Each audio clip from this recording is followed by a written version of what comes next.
अवध के व्यक्तित्व कार्यक्रम आज से मैं शुरुआत कर रहा हूं और कार्यक्रम के शुरुआत में आज अयोध्या की ऐसी पर्सनालिटी के सामने बैठा हूं, ऐसी शख्सियत के सामने बैठा हूं जिसके सामने हमें बात करने में खुद ही बहुत साहस हुआ कि किसी भी बात को मैं कितना उल्टा बोलूँगा आप सीधा करके समझ लेंगे और सीधा आप जवाब देंगे।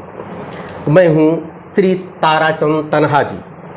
ये ऐसा नाम है, इनकी फेहरिस्त बहुत लंबी है इनके पुरस्कारों की। सोनी सब टीवी में आपको 2006 में स्विफ्ट कार मिली थी, लेकिन मास्टर हैं, इन्होंने कार नहीं लिया, पैसा ले लिया। नंबर 1 आरोप इनके ऊपर लगता है। दूसरी चीज़ 2013 वाह वाह कार्यक्रम जो सोनी सब टीवी में हुआ, उसमें आपको छुपे रुस्तम पुरस्कार से सम्मानित किया गया कविता के क्षेत्र में। तीसरा 2020 में विक्रमशिला हिंदी विद्यापीठ बिहार से आपको डॉक्टरेट की उपाधि दी गई, विद्यावाचस्पति सम्मान। तीसरा आपको 2021 में गौरव सम्मान दिया गया है, 2022 में भी भारत गौरव सम्मान दिया गया है आपको, और लखनऊ महोत्सव युवा में जो है युवा रत्न सम्मान दिया है। जैसा युवा रत्न सम्मान इनको दिया गया है, आज 30 वर्ष से आपको देख रहा हूँ। पहली चीज़ आपको युवा रत्न सम्मान आपको दिया गया है, यहीं से मैं शुरुआत करता हूँ। आप अभी भी युवा बने हैं, 20 वर्ष पहले जैसे मैं आपको देखता, आज इसका राज क्या है, पहले यहीं से शुरुआत करें आप तन्हा जी। युवा का राज असली यही है कि अपने आप को खुश रखना जी, समाज को खुश रखने का काम मेरी कविताएं करती हैं। समाज के प्रत्येक व्यक्ति के चेहरे पे हंसी देखना चाहता हूँ। और जाहिर सी बात है कि एक दोहा है कबीरदास जी का कि बाटन वाले को लगे जो मेहंदी को रंग। अगर मेहंदी बांटने वाला है तो उसकी हथेली अपने आप रंग जाती है। जी जी, तो यही है असली राज इसका कि जब मैं लोगों को खुश देखना चाहता हूँ तो खुशी अपने आप ईश्वर प्रदत्त है, जी जी, मिल ही जाती है। सरकारी सेवा में भी आप हैं और आप पहले सर अभी 20 वर्ष पहले मैं आया था तब भी सरकारी सेवा में, अभी आप अध्यापक हैं पेशे से। तो आपकी योग्यता में कहीं कोई प्रश्न चिन्ह नहीं लग सकता कि मतलब हास्य के साथ साथ गंभीरता भी आपके अंदर में है। जी, एक शिक्षा आप कहाँ आप बच्चों को शिक्षा देते हैं, बच्चों को पढ़ाते हैं, तो कहीं व्यंग आपके आड़े तो नहीं आता है? व्यंग जो है वो समाज की कमियों को उजागर करता है। जी जी, समाज को सुधारने का काम करता है। हम जहाँ एक तरफ हास्य से लोगों को हंसाते हैं, वहीं व्यंग्य के माध्यम से समाज की कमियों को उजागर करके समाज के सामने रखते हैं। तो कुछ बताइए। अब जैसे एक दोहा हमारा सुन लीजिए, व्यंग्य का है। जी जी, दोहे से पहले 4 पंक्तियाँ जो मतलब पूरे हिंदुस्तान में हमारी कविता बहुत प्रसिद्ध हुई और काफ़ी सराही गई, चैनलों में है और बड़े बड़े कवियों के द्वारा, कि मैं मन में था जिनके लिए श्रद्धा लिए हुए। क्या बात है, क्या बात है जी। मैं मन में था जिनके लिए श्रद्धा लिए हुए, एक दिन मिले वे हाथ में अद्धा लिए हुए। जी जी, क्या बात। अब ये तो हाथ की बात हो गई। हाँ हाँ हाँ, कि एक दिन मिले वे हाथ में अद्धा लिए हुए। व्यंग्य देखिएगा कि करते रहे चोरी से जो जी जी जी, जंगल का सफाया, करते रहे चोरी से वे जंगल का सफाया, मंत्री बने फोटो छपी पौधा लिए। क्या बात है, क्या बात है, मंत्री बने फोटो छपी पौधा लिए। तो ये है व्यंग्य का काम करना। व्यंग्य विषय कैसे आपने चुना, इस विधा को चुनने के पीछे राज क्या है आपके?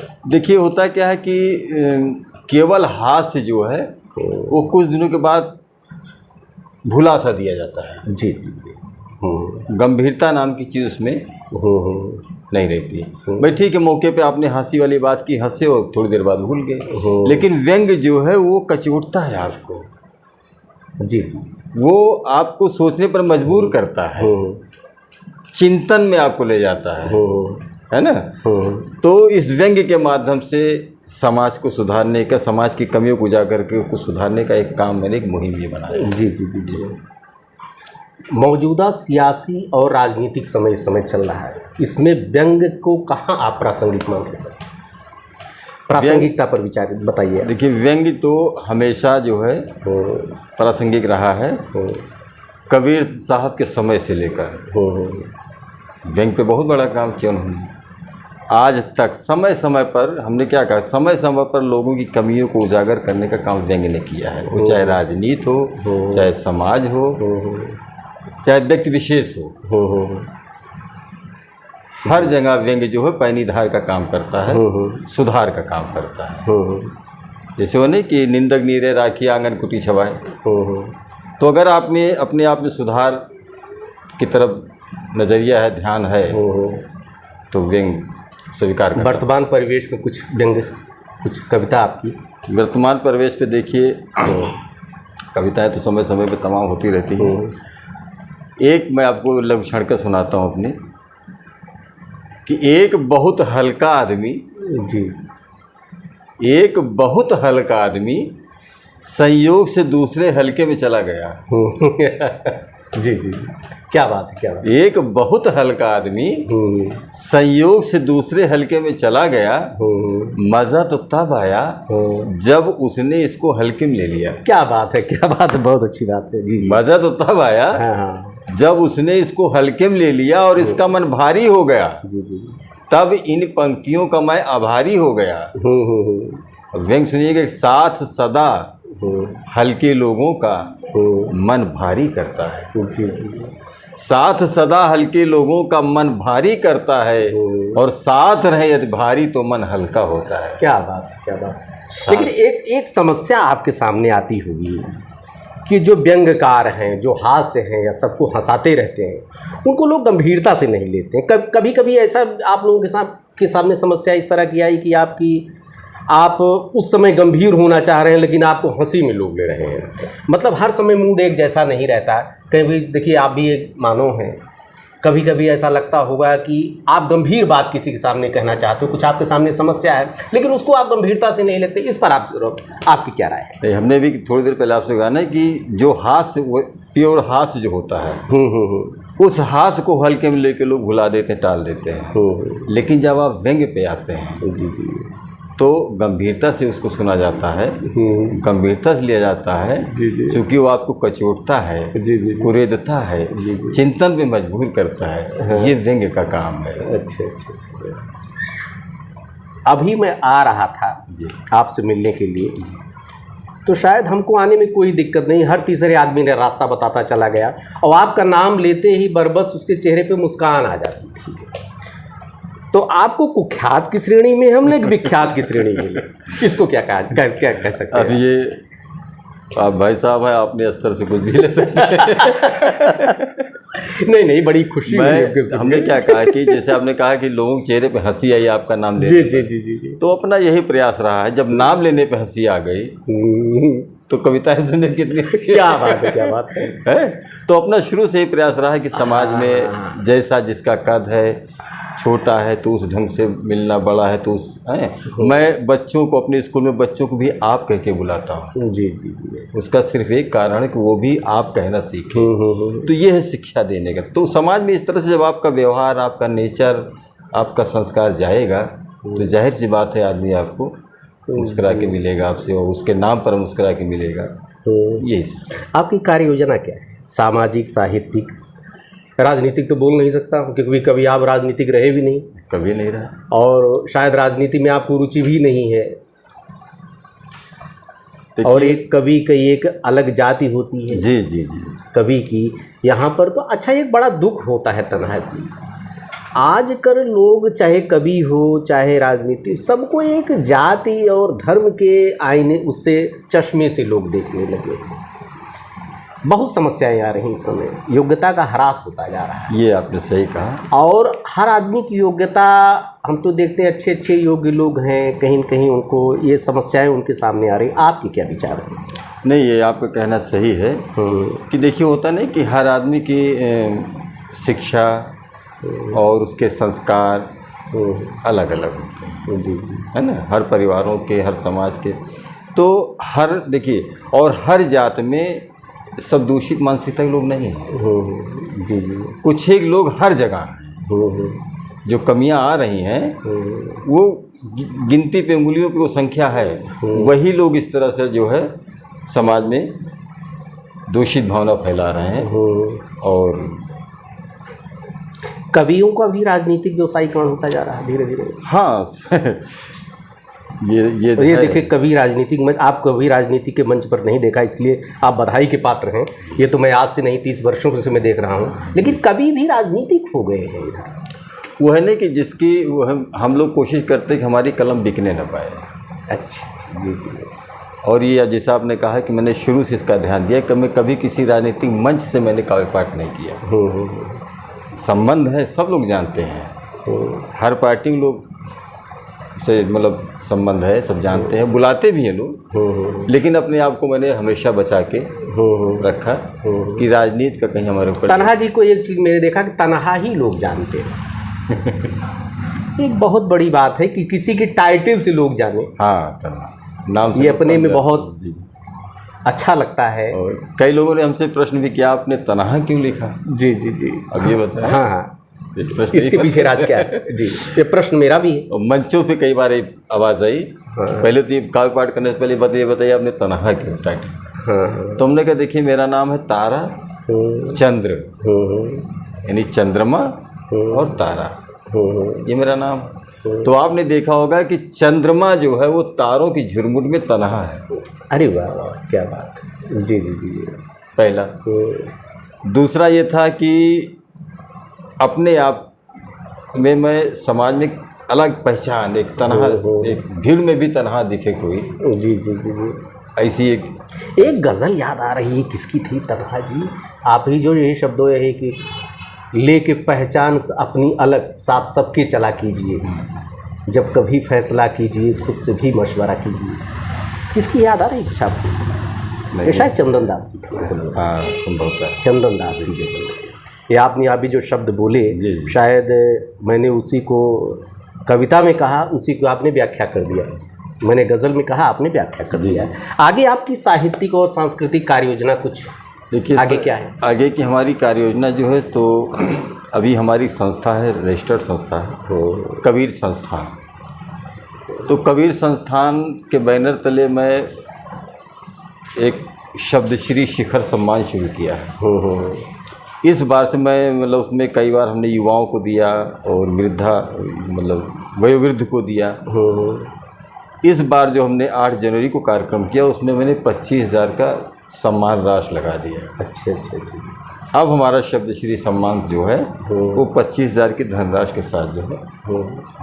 कबीर नाम चुनने के पीछे राज क्या है? हाँ, ये अच्छा प्रश्न किया आपने। कबीर देखिए अपने आप में बहुत बड़ा नाम है। जी जी। कबीर का शाब्दिक अर्थ ही है कि महान, द ग्रेट। जी जी, है ना। कबीर साहब को मैं अपना आदर्श मानता हूँ।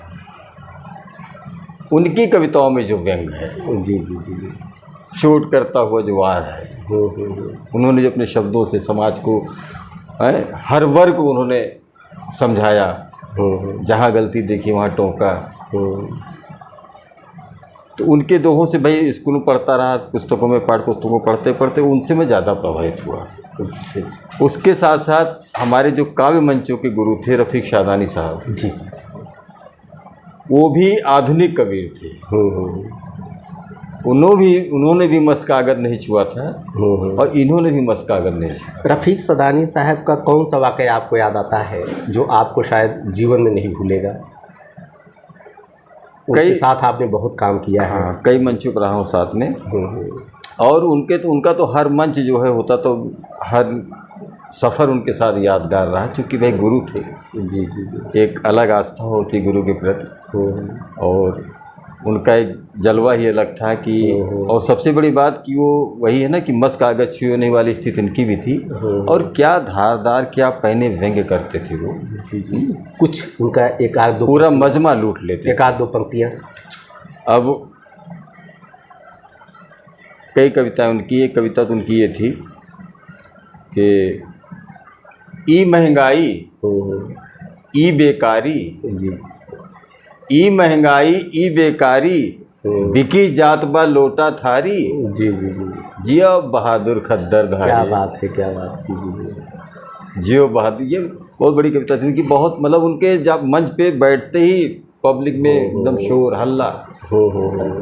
तो पहले मैं संजीदा कविताएं लिखता था जी, मुक्ता की तरह। लेकिन जब मैंने उनको सुना, हास विंग में कैसे आया, उनको सुनकर आया हास में। और कबीर साहब को पढ़ता था, उनको अपना आदर्श मानता था। तो ये रहा जीवन का सफ़र इस तरह से। अंतिम एक प्रश्न है आपसे कि अयोध्या दर्पण के माध्यम से, और शुरुआत भी अवध के व्यक्तित्व की मैं कर रहा हूँ आपसे, इसलिए मैं कर रहा हूँ कि कुछ भी गलत सलत मैं बोलूँगा आप करेक्ट कर लेंगे। पहली चीज़, आपसे बात करने में इतना सहजता हमको महसूस हुई। आपके एक मैं ट्रेनिंग में लेने आया हूँ आपके पास, और हम एक मैसेज आप दे, एक मैसेज क्या देना चाहते हैं समाज को अपनी कविता के माध्यम से? देखिए, जो भी व्यंग्यकार होता है, हास्य कवि या जो भी कविताएं, संदेश परक ही कविताएं होती हैं, है ना। और मैं कुछ दोहे सुना रहा हूँ। जी जी।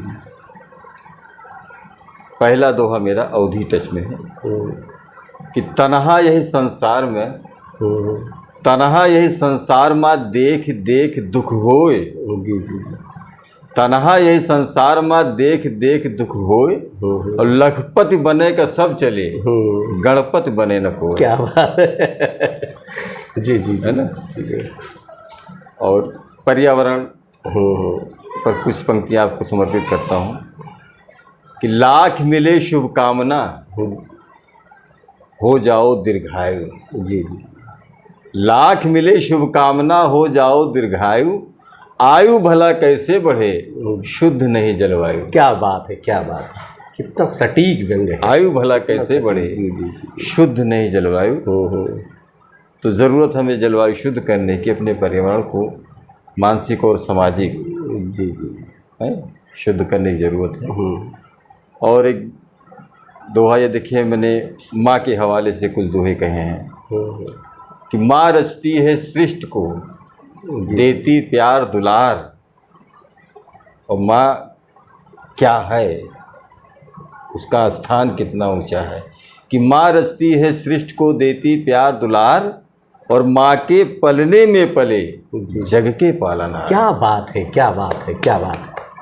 माँ के पलने में पले जग के पालनहार, नींद सताती लाल को, जी देती मीठी थाप, बाप नहीं माँ बन सका, माँ बन जाती बाप। क्या बात है, धन्यवाद धन्यवाद। मैं बात कर रहा था तन्हा जी से, और अवध के व्यक्तित्व में एक कोहिनूर हीरा है आप, अयोध्या की शान है आप, और हमसे बात की आपने, एक संदेश आपने दिया समाज को, इसके लिए ढेर सारी शुभकामना आपको।